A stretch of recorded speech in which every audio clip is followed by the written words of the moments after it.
Entre nous. Carole Clémence. Abandonnée à 18 mois par ses parents, Sonia De Rory part en 2006 en quête de ses origines, avec un sentiment de culpabilité vis-à-vis de sa famille d'adoption qu'il aime sans tenir compte de son nanisme. Elle découvre son acte de naissance et, miracle, rencontre pour la première fois sa mère biologique. Mais Sonia comprend qu'elle a trop attendu de ce face-à-face. Comédienne, Sonia décide de réaliser un court-métrage inspiré de son histoire pour avertir que les retrouvailles peuvent être décevantes, contrairement aux histoires touchantes que l'on suit dans les médias. Elle nous dévoile son histoire aujourd'hui, entre nous, sur Vivre FM. Entre nous. Carole Clémence. Sonia De Rory, bonjour. Bonjour Carole. Vous êtes notre invitée pour Entre nous aujourd'hui sur Vivre FM. Vous allez nous raconter votre histoire. Vous avez été abandonnée à 18 mois par vos parents, c'est bien ça? Oui. Est-ce qu'on peut remettre un petit peu dans le contexte? Vous êtes née en situation de handicap? Tout à fait. Alors, j'ai 37 ans aujourd'hui. Je suis née en 83. Je suis une personne atteinte de nanisme, je suis naine. Et j'ai été abandonnée effectivement à 1 an. J'ai été adoptée exactement à 18 mois. Parce que le handicap posait problème à mes parents, voilà, à la naissance, à mes parents biologiques. Et je suis née en France, je suis ce qu'on appelle une pupille de l'État. Et j'ai été adoptée à 18 mois dans la mesure où mes parents biologiques ont pris le temps de la réflexion à savoir s'ils pouvaient assumer ou non le handicap. Oui, oui. Et vous avez fait des recherches par la suite, mais vous avez su tout de suite que vos parents biologiques vous avaient abandonné en raison du handicap? Alors, mes parents adoptifs, oui, me l'avaient dit que le handicap avait posé problème, mais c'est tout ce qu'on savait par rapport à mon dossier d'origine. Vous n'aviez pas les noms, vous ne connaissiez pas leurs origines, rien? Non, je n'avais pas les noms. En fait, j'ai découvert mon nom de famille d'origine en grattant mon carnet de santé un jour. J'avais des étiquettes sur mon carnet de santé et j'ai découvert mon nom d'origine par ce biais-là. Et donc, ça m'a vraiment beaucoup intriguée parce que je savais que j'étais adoptée. Il n'y avait jamais eu de secret. Quant à mon prénom, il a été modifié par mes parents adoptifs. Je m'appelais Mounia. Ils ont changé en Sonia parce qu'ils m'ont expliqué que, en plus des questions du nanisme et des problématiques du handicap qui allaient se poser, ils n'avaient pas envie de me rajouter un surhandicap que pouvaient poser les problèmes de discrimination. Oui. Et ça partait vraiment d'une très bonne intention de leur part. Oui. C'est de vouloir m'intégrer, vouloir m'inclure dans la société. D'ailleurs, il y a beaucoup de personnes arabes qui portent ce nom de Sonia, en tout cas en France. Alors, oui, c'est un prénom, j'ai l'impression, qui est assez international. On le retrouve dans beaucoup de cultures. Oui. Voilà, donc moi ça me va. Ils n'ont pas dénaturé mon prénom d'origine finalement. Ils ont vraiment gardé une syllabe et donc c'est vraiment bienveillant de leur part. Oui, oui. Et justement, vos origines, vos parents biologiques sont algériens, en tout cas d'origine algérienne. Vous ne les connaissiez pas, vous les deviniez? Alors, non, je ne les connaissais pas du tout avant de faire ma recherche des origines. Pour moi, ils étaient vraiment imaginaires. Voilà, je les ai rencontrés donc en 2006. J'ai rencontré ma mère en 2006. Oui, et puis votre père bien après. Oui, en 2011, oui. Quelques années plus tard, ça s'est fait en 2 étapes parce qu'ils étaient séparés au moment des recherches. Et ça a été un processus finalement vital pour moi qui me permet aujourd'hui d'être vraiment en paix avec cette identité-là. Oui, oui. Alors, qu'est-ce que vous imaginiez justement? Vous saviez que vous étiez adopté, donc vous aviez 2 parents, 2 vrais parents adoptifs, et puis vous saviez que vous aviez 2 autres parents que vous ne connaissiez absolument pas. Comment vous vous situiez à l'époque, quand vous étiez petite fille et adolescente? Quand j'étais petite fille, moi, c'est par rapport à ma couleur de peau. Je me demandais si j'étais pas métisse, s'il n'y en avait pas un des 2 qui pouvait être français, et en français caucasien, on dit, et puis l'autre plutôt d'origine maghrébine. Alors, moi, là, j'étais dans mon dossier que mes parents avaient, c'était inscrit que j'étais d'origine maghrébine, mais j'avais pas plus d'informations que ça. Donc, c'était aussi s'identifier quand je croisais une femme maghrébine dans la rue en me disant « Ah tiens, j'ai les mêmes cheveux qu'elle ». Je me disais pas c'est ma mère, non, pas du tout, mais il y avait des choses au niveau au niveau du physique, parce que c'est ça, moi j'ai senti que j'étais adoptée par rapport à la physionomie, comment on se voit par rapport à l'autre, et c'est ça. Oui, oui. Et d'ailleurs, dans cette famille d'adoption, dans votre famille, vous avez une fratrie qui ont aussi été adoptés ? Tout à fait. En fait, nous sommes 5 enfants adoptés et 2 biologiques, 2 enfants biologiques de mes parents. Et vous le saviez tous ? On vous l'a tous dit ? Oui, tout à fait. Oui, il n'y avait pas de secret par rapport à l'adoption. En fait, je peux vous expliquer, si vous voulez, chronologiquement, comment ça s'est fait. Allez-y, Sonia. En fait, alors, mes parents ont eu un premier enfant biologique. Ensuite, ils ont adopté un garçon qui était plus âgé. Ce qui se fait très rarement aujourd'hui, parce que maintenant, on essaye de respecter la chronologie, les âges de la fratrie. On essaie que l'enfant suivant soit plus jeune. Ensuite, ils en ont eu un autre biologique. Et les autres ont été adoptés parce que mes parents ont été famille d'accueil pendant un moment. Et certains enfants ont été adoptables. Ils ont aussi accueilli des Laotiens à l'époque des Boat People, si ma mémoire est bonne. Oui, c'était à la fin des années 70, juste avant mon arrivée d'ailleurs. 2 garçons qui sont restés chez mes parents plusieurs années. Et après, leurs familles biologiques sont venues les chercher. Et ça a créé d'ailleurs quelques... Voilà, pas dire traumatisme, mais vraiment quelque chose... Ils avaient été adoptés ou simplement confiés ? En fait, ils ont été accueillis. Ils ont été accueillis et ça n'a pas été sans mal de les voir partir parce que la famille biologique avait coupé les ponts. Et c'est ce qui s'est passé, c'est ce qui se passait. À une époque, on ballottait les enfants d'une famille d'accueil à l'autre. Et le lien d'attachement, finalement, l'essentiel, c'était que l'enfant avait un foyer. Bon, voilà, je ne suis pas une experte de ce domaine, mais en tout cas, voilà, ça avait beaucoup marqué ma famille. Et quelques années plus tard, ils sont revenus voir mes parents. Et, voilà, pour les remercier, finalement. Oui, ça, c'est une belle chose. Vous avez été heureuse dans cette famille ? Oui, il y avait beaucoup d'amour et d'affection.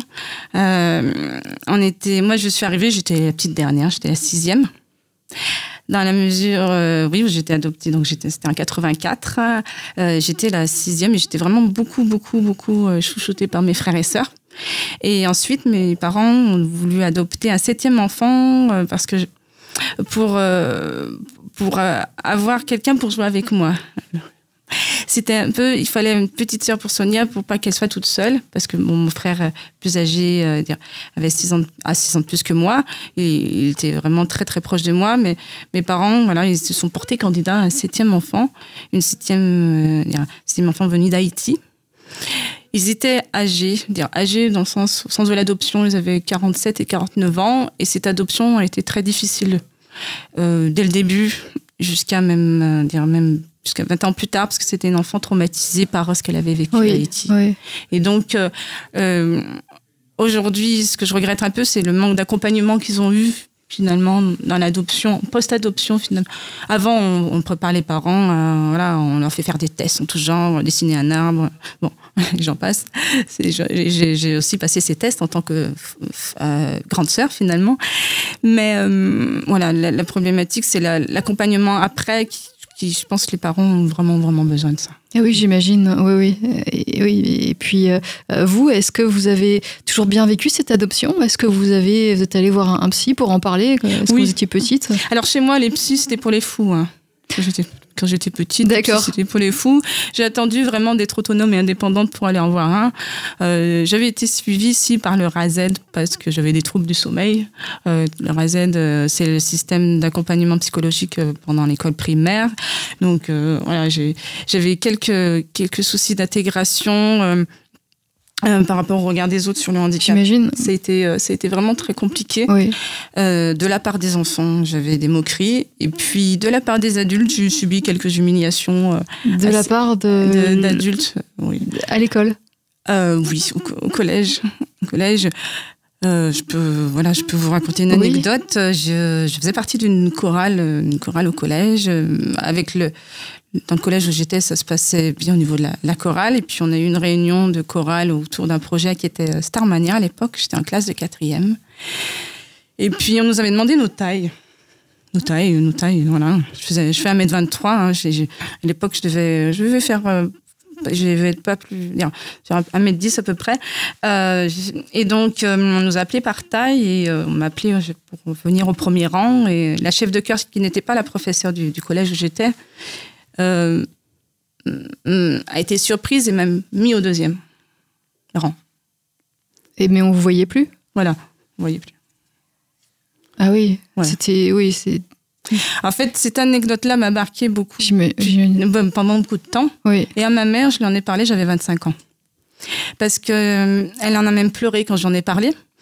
Elle m'a dit, mais pourquoi tu ne me l'as pas dit plus tôt? Je lui dis, parce que je voyais déjà toutes les difficultés que j'avais, tous les soucis que tu rencontrais avec chacun des enfants. Et naturellement, et puis mon handicap avait posé des problèmes de santé, d'intégration. Et je me disais, mais non, je peux pas lui raconter ça parce que ça va que surajouter. Donc j'ai pris sur moi et puis ça m'a déclenché quelques névroses que j'ai soignées plus tard chez un psy. Ça va aujourd'hui? Ça va aujourd'hui. Mais je vous remercie. Mais voilà, ça a été des choses comme ça qui font que on doit vraiment dépasser tout ça. Alors ça, c'est quelque chose qui se produirait encore aujourd'hui? Est-ce que c'était dans les années 80, 90? 80, oui, j'avais 14 ans, donc c'était 96, 97. J'espère pas. J'espère que les mentalités on parle d'inclusion, on parle beaucoup de respect du handicap. Voilà, j'espère pas. Et aujourd'hui, il y a beaucoup de sensibilisation. Et puis, moi, j'ai confiance dans la jeunesse. Je suis comédienne aujourd'hui et je travaille souvent avec des jeunes pour des courts-métrages et c'est eux qui m'ont donné confiance en moi. C'est les jeunes de 20 ans qui arrivaient. Bon, je leur disais que j'étais naine parce qu'ils avaient besoin d'une diversité de profils. Mais c'était pas ça, c'était pas la chose clé au niveau du recrutement parmi les comédiens pour les courts-métrages. C'est juste qu'ils avaient besoin de personnalités différentes et c'est ce qui m'a plu dans leur regard. Je me suis sentie, moi, en dehors du handicap.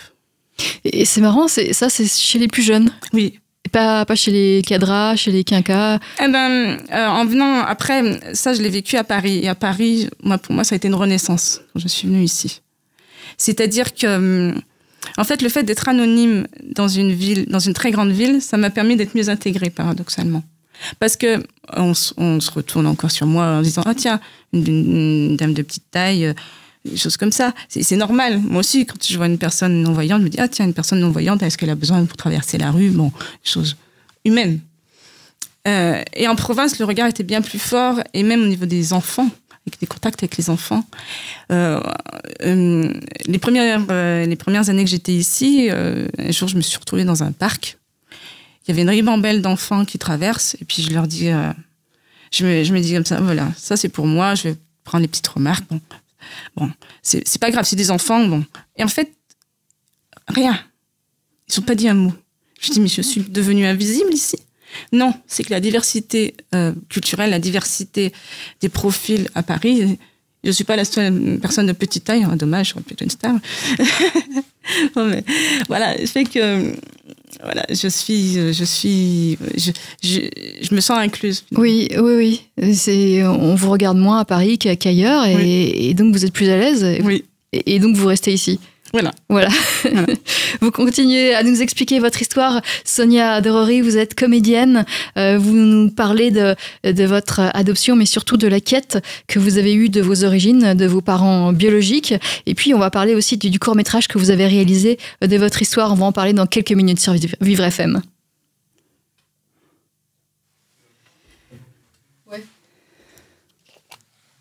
On va en parler dans quelques minutes sur Vivre FM. Entre nous. Carole Clémence. Sonia Derory est notre invitée aujourd'hui sur Vivre FM. Dans Entre nous, cette comédienne nous raconte sa quête des origines. Abandonnée en raison de son handicap par ses parents, toute petite, une famille aimante l'adopte, l'aime et ne fait pas de différence. Sonia a voulu faire passer un message en réalisant un court-métrage visible sur YouTube nommé Rencontre, dont on va parler dans quelques minutes. Mais Sonia, je voulais qu'on revienne sur les problèmes qu'ont posé votre handicap. Vos parents vous ont accueillis à bras ouverts et n'ont pas eu de difficultés en raison de votre handicap, vos parents adoptifs. Oui, en fait, quand ils m'ont accueillie, ils ne savaient même pas si j'allais marcher. Dans le dossier médical, c'était vraiment avec un point d'interrogation. Donc, tous les progrès que je faisais, c'était une victoire sur la vie en soi. Parce que vous avez quel type de nanisme? Un nanisme achondroplase, donc j'ai le buste de taille normale et les membres, les membres courts. Et avec des problèmes rachis dorsaux-lombaires, c'est-à-dire donc il y a des cervicales au dos. Donc il y a des problèmes de santé qui perdurent. Oui, alors là, pour l'instant, aujourd'hui c'est stabilisé, mais j'ai porté un corset, j'ai été opérée 2 fois d'une ostéotomie, et puis j'ai un gros suivi médical et une armée de médecins qui me suit depuis, j'ai 37 ans, on va dire depuis 37 ans. Oui, et ça va continuer. Oui. Et la santé, c'est un capital et voilà, il faut la préserver. Vous pouvez faire du sport, vous pouvez faire tout ce que fait quelqu'un d'autre? Alors, paradoxalement, j'ai été dispensée d'EPS toute ma scolarité. Et paradoxalement, aujourd'hui, je fais beaucoup de roller. Je suis assez sportive, comme une revanche, finalement, sur la vie. Alors, j'ai été dispensée d'EPS. J'ai jamais compris si c'était par facilité pour l'éducation nationale ou vraiment parce que je pouvais pas. Il y avait un professeur de PS qui m'avait fait faire un peu de badminton et j'avais beaucoup aimé, mais il y avait un problème de notation derrière et puis tout ce qui était sport d'équipe, ça posait souci par rapport à ma taille et puis comme j'avais des problèmes osseux. Mais aujourd'hui, je crois qu'au niveau de l'éducation nationale, il y a un véritable travail d'intégration des Oui, aujourd'hui, si vous étiez ado ou enfant, il est probable que vous pourriez participer à ces cours sportifs. Tout à fait. Oui. Vous êtes arrivé au mauvais moment, puisque même pour vos études, il y a des choses que vous ne pouviez pas faire, des carrières que vous ne pouviez pas envisager. Oui, alors quand j'étais en seconde, j'ai voulu me diriger vers une carrière scientifique. Je voulais être technicienne de laboratoire. Dans mes rêves, c'était travailler pour la recherche scientifique. Et en fait, on m'a refusé cette carrière parce que par rapport à la hauteur des paillasses dans les labos, puisqu'il aurait fallu un marchepied qui n'aurait pas été sécurisé, et puis tout simplement aussi par les gants, les gants en latex là. J'ai des mains de la taille d'un enfant de 6 ans, et en fait les gants en latex auraient été toujours trop grands, voilà. Et donc, ma carrière a été... J'ai voulu me diriger vers cette voie-là, mais bon, finalement, Il y a d'autres voies qui vous ont été fermées ou dont on vous a dissuadé? Alors, quand j'étais gamine, je voulais faire vétérinaire. J'ai fait un stage à la campagne, j'habitais à la campagne, au milieu des vaches, et où le vétérinaire coupait les cornes des vaches. Je me disais, mais... je pourrais pas faire ça. Et puis même une personne valide, c'était quand même un travail rude. Je me disais non. Oui, parce qu'il faut aider les vaches à véler aussi. C'est un travail physique. Voilà, c'était un travail physique. Et là, c'était du bon sens pour moi. C'était même au-delà de mes capacités physiques, la limitation physique parce que je suis naine. C'est plus du bon sens. On me dit mais non, tu veux pas faire ça, Sonia. Non, quand même. Et donc, vous vous êtes dirigée vers quelle profession? Alors, vers quelles études d'abord? Alors, j'ai fait un bac STT, comptabilité et gestion, un bac tertiaire. Et ensuite, je me suis dirigée vers la communication d'entreprise. J'ai un BTS communication. Parce que ce qui me plaisait, c'était communication écrite, la stratégie de communication, mettre en page les documents. Et puis, en fait, j'avais choisi option théâtre quand même en seconde. Et pour mes parents, bon, c'était hors de question que je me dirige vers des études de théâtre parce que il fallait assurer le quotidien. Et je les en remercie parce que finalement, je suis contente aujourd'hui d'avoir mon métier initial de chargée de communication et puis d'essayer de lancer ma carrière à côté de comédienne. Mais j'ai toujours eu une appétence pour la comédie. Oui, et donc justement aujourd'hui, depuis quelques années, vous essayez de vous lancer professionnellement dans ce métier et d'en vivre uniquement? Oui. Alors je me sens comédienne depuis 3 ans où j'ai joué au théâtre, j'ai joué dans un Phèdre, j'ai joué le rôle de Panope et puis j'ai joué une sorcière dans Macbeth. Et à côté de ça, là, plus récemment, j'ai lancé une web-série sur Internet avec toute une ribambelle de comédiens. C'est un projet qui est émergé pendant le confinement. Et donc voilà, j'essaye de travailler mon jeu pour essayer peut-être un jour de lancer ma carrière. Oui. Est-ce que vous sentez des freins justement vis-à-vis de votre handicap dans cette profession, dans cette profession de comédienne? Alors... aujourd'hui, j'ai effectivement du mal à décrocher des rôles, mais je pense comme beaucoup de comédiens, j'avais rencontré un producteur qui m'avait dit on n'ose pas encore assez mettre des personnes de petite taille à la télévision. Est-ce que vous pourriez remplir n'importe quel rôle quasiment, à part les rôles physiques, mais oui, vous pourriez faire n'importe quel rôle? Oui.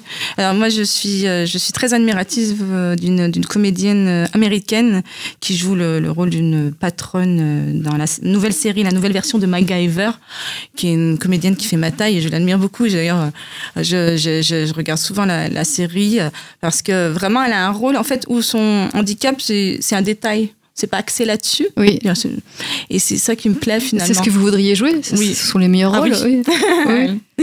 J'ai eu la chance d'ailleurs que les étudiants me donnent ce type de rôle de patronne un peu sévère pour des courts-métrages et c'était assez drôle. Et vos collègues justement, ils font pas de différence entre vous? Ils en font une? Dans le milieu du théâtre, du cinéma, non, pas du tout. Tout. J'ai été très vite intégrée. Voilà, il n'y a pas de souci. Et par exemple, je vous dis Game of Thrones, le trône de fer, et le personnage de Tyrion Lannister, ça vous évoque quoi? Alors, je vous avoue que j'ai même pas vu la série. Vous l'avez pas vue? Mon Dieu, quelle honte! Quelle honte! Je l'ai pas vue, mais à chaque fois qu'on m'en parle, c'est toujours la réflexion qu'on me rappelle. On me dit, mais en fait, le fait qu'il soit nain, c'est anecdotique. Oui, enfin, il a quand même souffert par rapport à sa famille, donc il a quand même une revanche à prendre sur la vie. Mais effectivement... En tant qu'acteur... Voilà, non, en tant que personnage. Oui, voilà. Mais en tant qu'acteur, c'est ce qu'on me dit. On me dit, cet acteur, voilà, il joue pas d'être de petite taille. C'est juste le fait qu'il est très charismatique, il est adoré par tout le monde. Et oui, il a beaucoup de fans. Je me mette avant la série. Oui, elle est terminée, donc il faut vous dépêcher. Oui. Et puis, donc, vous êtes comédienne aujourd'hui et vous avez décidé, il y a quelques temps, de créer, de produire, de réaliser votre propre court-métrage sur une partie de votre histoire. Tout à fait. Alors, l'idée m'est venue, c'était en 2016. En fait, la thématique du Nikon Festival, qui est un festival de court-métrage, c'était rencontre, la thématique. Et donc, là m'est venue l'idée en me disant, mais pourquoi tu raconterais pas la rencontre avec ta mère biologique? Ça a mis quelques années parce que je pense que j'étais pas forcément prête. J'avais pas assez pris de recul sur ma propre histoire pour pouvoir réaliser vraiment ce court-métrage. Et le court-métrage que j'ai réalisé, c'est vraiment une fiction à forte dimension documentaire, mais c'est pas exactement ce qui s'est passé parce que j'ai voulu vraiment avoir une distance critique et constructive par rapport à mon histoire. Et donc c'est pour cette raison que j'ai fait un court-métrage de 20 minutes alors que j'aurais pu en faire un film de 1h30. Oui, tout à fait, parce que votre histoire est passionnante, votre histoire est atypique, donc vous auriez pu faire un film, peut-être que ça viendra plus tard. Peut-être, hein, j'en appelle aux sociétés de production qui veulent s'intéresser à mes écrits, parce que j'écris depuis 14 ans sur mon parcours, donc avec plaisir. Et vous pensez chercher à être publié un jour ou non? Oui, j'espère, mais en fait la problématique de la publication que j'ai aujourd'hui, c'est que ça implique beaucoup de personnes autour de moi qui n'ont pas forcément envie d'être exposées. Il faudrait que vous vous censuriez et vous n'avez pas envie de le faire. Non. Et voilà, il y a des personnes qui veulent rester discrètes par rapport à leur propre histoire. Et en fait, on vit pas seul. On vit pas dans une bulle. On vit en interaction avec les autres. Voilà. Donc, je voudrais être juste par rapport à elle. Oui. Et donc, ce documentaire, ce court-métrage qu'on peut trouver sur YouTube, qui s'appelle Rencontre, c'est vraiment votre histoire ou vous avez un petit peu romancé, un petit peu changé certains événements? Tout à fait. J'ai changé certaines choses pour que ce soit adaptable dans 20 minutes et pour que ce soit impactant. En fait, le message que j'ai voulu faire passer dans ce court-métrage, c'est que la recherche des origines, que la recherche, que la rencontre avec son parent biologique, c'est pas forcément des retrouvailles au sens où on l'entend comme dans les contes de fées. Et moi, je voyais beaucoup de films sur cette thématique-là en me disant, mais ça se termine, il se tombe dans les bras, mais après, qu'est-ce qui se passe? Et finalement, c'est vrai qu'on voit rarement après. On voit la rencontre et on voit rarement ce qui se passe après. Voilà, il n'y a pas forcément des liens qui se tissent entre l'enfant biologique et son parent biologique. J'ai eu des témoignages que si, parce que j'ai fait partie d'associations dans l'adoption, mais voilà, c'est pas forcément le cas et c'est un peu pour prévenir les adoptés. Mais attention. En plus, vous faites votre recherche, mais votre parent biologique n'est pas forcément préparé. Vous, ça fait 5 ans, ça fait 2 ans que vous menez votre projet, mais lui, c'est pas partir de quand est-ce qu'il va être retrouvé finalement? Et il espère peut-être ne pas l'être dans certains cas. Oui, dans certains cas, c'est son choix. Moi, j'ai été abandonnée, je n'ai pas été abandonnée sous le secret. J'avais l'identité des 2 parents biologiques et ma mère biologique souhaitait me rencontrer. Voilà, souhaitait. Et donc, on voit dans ce court-métrage qui est court, hein, c'est une dizaine de minutes, on voit la préparation avant la rencontre. Vous êtes accompagné d'une médiatrice psychologue qui est présente, je crois, dans la rencontre, hein, si je me souviens bien. Elle accompagne jusqu'à la porte, oui. Oui. Et donc, vous rentrez dans une pièce où est votre mère qui ne vous a jamais vu, et qui vous a vu bébé mais qui ne vous a pas vu depuis, et vous ne l'avez jamais vu non plus, et voilà, il y a la rencontre. Oui, alors là, dans cette idée, dans ce court-métrage, j'ai voulu que la rencontre soit une sorte de poésie, de film poétique, avec cette histoire de jeu de miroir, parce que ce qu'on recherche, c'est à qui on ressemble. Quand on recherche ses origines, je recherchais mes antécédents médicaux, je recherchais tout ça. Et j'ai voulu vraiment faire cette rencontre comme un jeu de miroir entre 2 personnes qui se regardent, qui se ressemblent, qui savent qu'elles sont mère et fille, mais est-ce que ça va aller plus loin que cette rencontre-là? Est-ce qu'il y a un lien qui est possible? Et vraiment, dans mon court-métrage, ce qui est dit est presque plus important que ce qui est montré.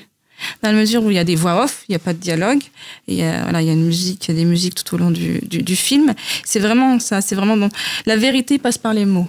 Dans les mots, j'ai été le plus fidèle par rapport à ce qu'elle m'a dit. C'était vraiment j'ai été vraiment le plus juste, parce que si un jour elle voit le court-métrage, j'ai pas gardé contact avec elle, mais si un jour elle voit le court-métrage, je veux que vraiment elle se dise elle était fidèle à ce qui s'est passé. Mm-hmm. Voilà. Et justement, qu'est-ce qui s'est passé?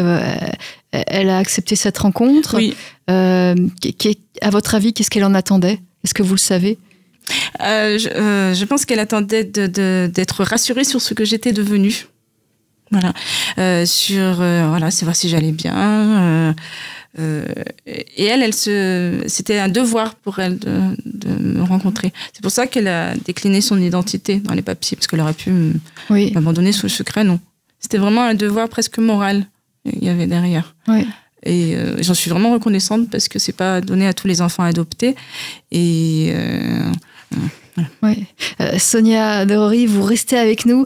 Je rappelle que nous parlons de ce court-métrage que vous avez réalisé sur une partie de votre histoire, les retrouvailles qui se sont produites en 2006 entre votre mère naturelle que vous rencontriez pour la première fois. Et donc, on continue à parler de cet événement et du reste de votre vie aujourd'hui sur Vivre FM. Entre nous, Carole Clémence.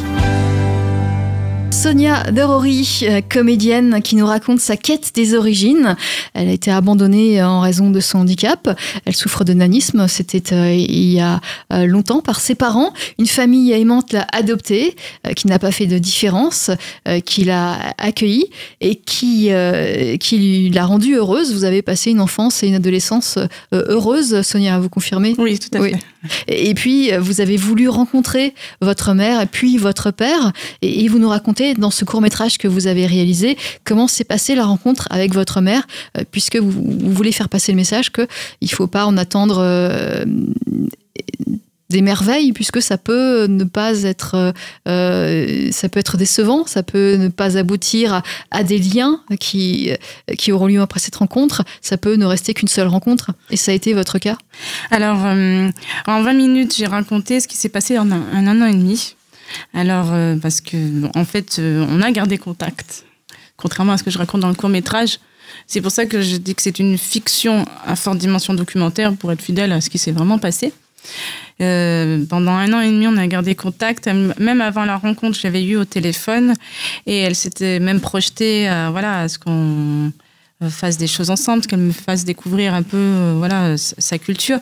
Et puis finalement, ça s'est pas fait parce qu'elle pouvait pas, parce que psychologiquement, c'était trop dur d'assumer d'avoir abandonné une fille. Et puis, finalement, je me suis jamais sentie reconnue dans ma filiation, au sens, j'étais pas sa fille, j'étais une inconnue. Et ça, elle me l'a vraiment dit. Elle me dit, mais non, voilà, pour moi, je t'ai pas élevée, j'ai abandonné un bébé. Aujourd'hui, je te retrouve. Voilà. Même si on a gardé contact pendant 1 an. Et puis moi, j'étais très en demande. J'avais besoin de connaître ces cultures. J'avais besoin d'être reconnue dans cette filiation. Ce que je n'ai pas vraiment eu d'elle. Mais je lui en veux pas parce que on imagine comment ça peut être difficile aussi de son côté. Oui, oui. Et donc, vous avez pu obtenir plusieurs rencontres ou c'était une rencontre et plusieurs... Une rencontre. Après, je l'avais même accueillie chez moi quelques jours pour qu'on fasse mieux connaissance. Et puis, je sentais qu'elle n'avait pas trop envie de se dévoiler. Je veux dire, c'était de pas partager. Moi, ce que j'attendais, c'est de partager la culture. C'est quelque chose qui était très important pour moi. Dans le film, d'ailleurs, j'aborde la quête identitaire, même la quête identitaire autour de la culture maghrébine. Ce qui s'est passé un peu autrement dans la réalité, où j'ai fait une petite crise identitaire, où je me suis dit, je vais me convertir à l'islam pour être mieux reconnue par elle. J'ai vraiment cherché à être reconnue en tant que sa fille, parce que j'avais besoin de cette relation pour me sentir pleine et entière. Oui. Alors que non, mes parents, c'est mes parents adoptifs. Oui. Et donc, voilà, j'ai passé des phases un peu comme ça, où c'était un peu compliqué pour moi dans ma tête. Oui, j'imagine. Moi, le regret d'ailleurs que j'ai là-dedans, c'est que j'ai fait mes recherches. La Voix des Adoptés, qui est une association qui accompagne dans la recherche des origines, n'existait pas encore. Et finalement, j'étais un petit peu seule dans mes questions, même si j'étais accompagnée par des psychologues. À l'époque, il y avait moins de connaissances sur la recherche des origines. Et donc aujourd'hui, vous recherchez à mieux connaître cette culture maghrébine, à vous en rapprocher, pour vous rapprocher de votre mère ou de votre père. Et vous avez continué ou vous avez... Non, pas du tout. Après, ça s'est arrêté parce que... Alors, en 2011, quand j'ai rencontré mon père biologique, j'avais passé ces phases là où je cherchais à travers la culture, allez, je vais me convertir. Pour une petite histoire, me convertir, j'ai essayé de faire un ramadan une demi-journée, à midi, j'avais faim. Et en fait, j'en suis venue à la conclusion qu'il fallait baigner dans une culture, qu'il ne suffisait pas d'un clinquement de doigts de se dire je me convertis, se convertir. Oui. Qu'il faut être imprégné d'une culture pour pouvoir intégrer la religion qui en est associée. Et c'est pas génétique. Non, ça, non, pas du tout. Et là, en 2011, quand j'ai rencontré mon père biologique, comme ça, j'avais fait tout ce travail-là, j'étais plus âgée. Et puis, j'ai rencontré autour d'un verre. On a bu un verre et peut-être que j'avais dû prendre une bière. Et il m'a dit, mais tu bois de l'alcool? Je lui ai fait, oui. Et puis j'ai embrayé. Je lui ai dit, puis je mange du porc aussi. Je lui ai fait, je suis d'éducation catholique. Il me fait, mais non, tu es musulmane. Et on a eu un débat de 3 minutes. Et en fait, pour lui, j'étais née musulmane, donc je demeurais musulmane. Oui. Et je lui ai expliqué, mais non, je lui ai fait, tu sais, quand j'ai ouvert mon dossier, j'aurais pu découvrir que j'étais bouddhiste, juive, machin. C'est pas ça qui allait déterminer ma religion. Et dans les associations d'adoptés, j'ai rencontré des personnes qui s'étaient converties à la religion d'origine, et je disais, mais la religion, c'est plus complexe que ça. C'est le rapport aux personnes qui nous entourent, c'est un travail spirituel derrière. Il ne suffit pas d'un claquement de doigts, d'un mot sur un dossier pour se convertir. Et puis après, j'ai fini le débat avec lui. Je lui ai dit non, mais voilà, je pense qu'on ne va pas s'entendre là-dessus. Mais moi, c'était important d'être clairement dans ma tête par rapport à ça, pour affronter ces questions-là vraiment de manière sereine. Oui. Voilà. Et justement, on n'a pas parlé, la rencontre avec votre père, il y en a eu qu'une aussi? Alors, il y en a une, et puis après, on s'est revus tous les ans pendant 2 ans. Et avec lui, en fait, j'attendais moins de choses. Et vous n'attendiez pas un lien, non. Créer un lien? Non, je tendais à dire... Dans l'idéal, je me dis, si j'aimerais bien, mais... J'attendais moins de choses. Et en fait, paradoxalement, avec lui, je me suis ressentie reconnue dans ma filiation parce qu'il m'appelait par mon prénom d'origine. Et c'était un petit détail qui fait que... Ce que n'a pas fait votre mère biologique. Oui, et c'était un petit détail qui fait que je me suis sentie vraiment... je me suis sentie vraiment comme sa fille. Et donc, on s'est vu quelques années. Après, j'ai plus de signe de vie. Après, il est revenu quelques années plus tard et c'est moi qui ai dit non. Non, c'est fini, parce qu'à chaque fois qu'on se voyait, en fait, c'était pas pour construire un lien vers le futur, mais c'était sans arrêt pour revenir sur le passé. Et moi, j'avais envie qu'on passe à autre chose. Et je lui avais dit, si tu veux pas me faire connaître d'où tu viens, si tu veux pas qu'on partage des choses du futur, moi, ça m'intéresse pas. Maintenant, je t'ai pardonné, parce que chacun, ils avaient besoin d'être pardonnés.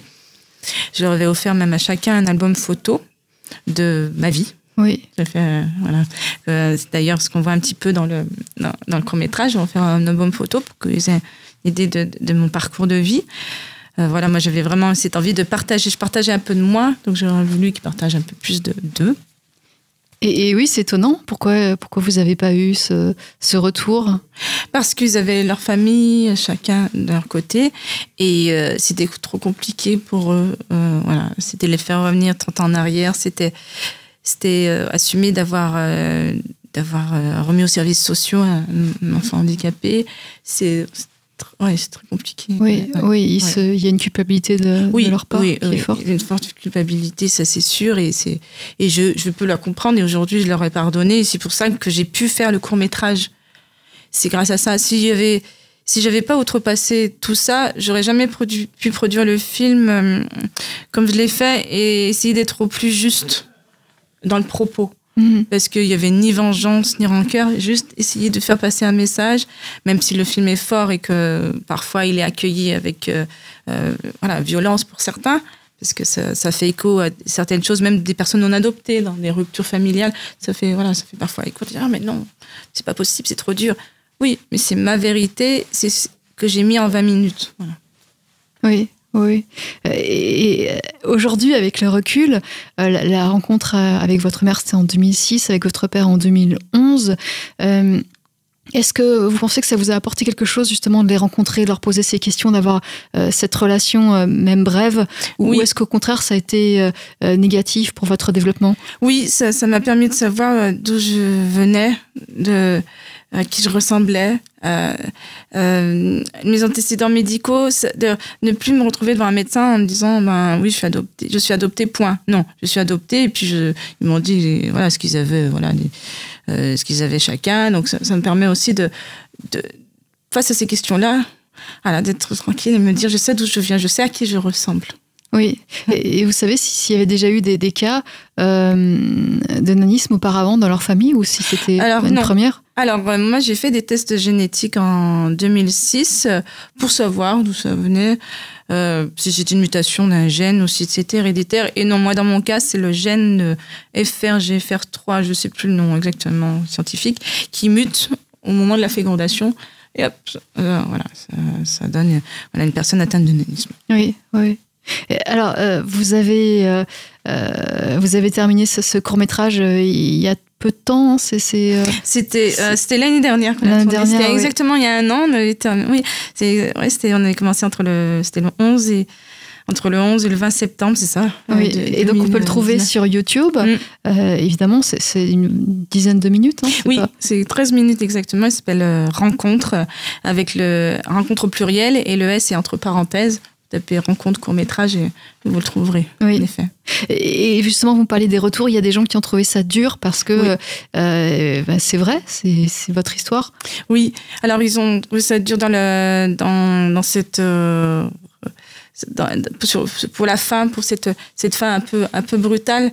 Et puis aussi, j'aborde les questions dans la première partie du handicap, du rapport au handicap et à la maternité, qui aussi sont un petit peu dures. Parce que j'ai pas voulu faire dans la dentelle, et à la fois tout en respectant chacune des personnes qui étaient finalement citées dans le film, même si les personnages j'ai mis à distance. Je m'appelle pas Sonia dans le film, je m'appelle Sophia, pour mettre à distance ce personnage. Oui. Oui.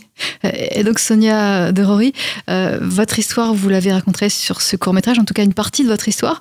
Vous avez expliqué à vos proches, à vos amis, que vous recherchiez justement les parents biologiques. Oui. En fait, alors, quand j'étais enfant, adolescent, c'était une question un peu taboue chez moi. Les origines, on n'en parlait pas énormément. C'était là, quand il y avait des émissions de télé qui passaient sur ce sujet-là, ma mère disait mais qu'est-ce qu'ils vont chercher? Alors ma petite sœur qui est d'origine haïtienne, elle posait des questions, mais moi je veux savoir, et ça soulevait vraiment quelques soucis. Il y avait vraiment quelques soucis là-dessus, et donc moi je me suis tue là-dessus pendant vraiment, on va dire, pendant 23 ans, parce que j'avais 23 ans quand j'ai fait mes recherches. Et le déclic pour les faire, ça a été un appel. En fait, un jour, j'étais indépendante et autonome, j'avais mon propre appartement, il y avait un monsieur qui s'appelait Derory, dont mon nom de famille c'est Derory, il m'a appelé en me disant « Mais j'en suis sûre que vous êtes de ma famille. Vos grands-parents, ils s'appellent comme ça. Oui, effectivement, c'est bien moi. » Et j'ai raccroché en disant non, mais je sais ce que vous cherchez, non, vous allez être déçus. Je lui ai pas dit, mais c'est ce que j'ai ressenti, parce que c'est cette quête, vous savez, quand c'est très à la mode, là, les recherches généalogiques, on va chercher qui. Et moi, là-dedans, je me sentais pas à ma place, même si ma famille, c'est ma famille élargie aussi. En fait, dans cette idée de généalogie élargie, je me sentais même pas à ma place, parce que je savais pas à qui je ressemblais. En fait, je pouvais pas dire que je ressemblais à. Et c'était vraiment le déclic pour ces recherches-là. Et d'ailleurs, dans les réunions de famille très élargies, où on était une centaine, moi, je me sentais pas à ma place en tant qu'enfant adopté, parce qu'on cherchait, il a le nez du grand-père, la bouche de la grand-mère. Non, même si mes parents, c'est mes parents. En fait, cette idée de à qui je ressemble, c'est vraiment quelque chose qui était résurgent. Et d'ailleurs, il y a une leçon en anglais, c'est la leçon I look like you, qui avait été traumatisante pour moi, parce qu'on devait dire à qui on ressemblait. Oui. Et je me sentais pas légitime. Voilà. Oui. Sonia Derory, merci d'avoir participé à notre émission Entre nous. Je rappelle qu'on peut découvrir votre documentaire et même des vidéos que vous avez fait, votre web-série sur YouTube. Tout à fait, ça s'appelle La tribu sans mêle. Là, c'est une web-série plutôt humoristique. Oui, et donc on peut aussi découvrir Rencontre qui explique votre rencontre, votre quête des origines, et on peut voir d'autres vidéos. Merci à vous, Sonia Derory. Je rappelle que vous êtes comédienne et qu'on peut vous découvrir sur YouTube.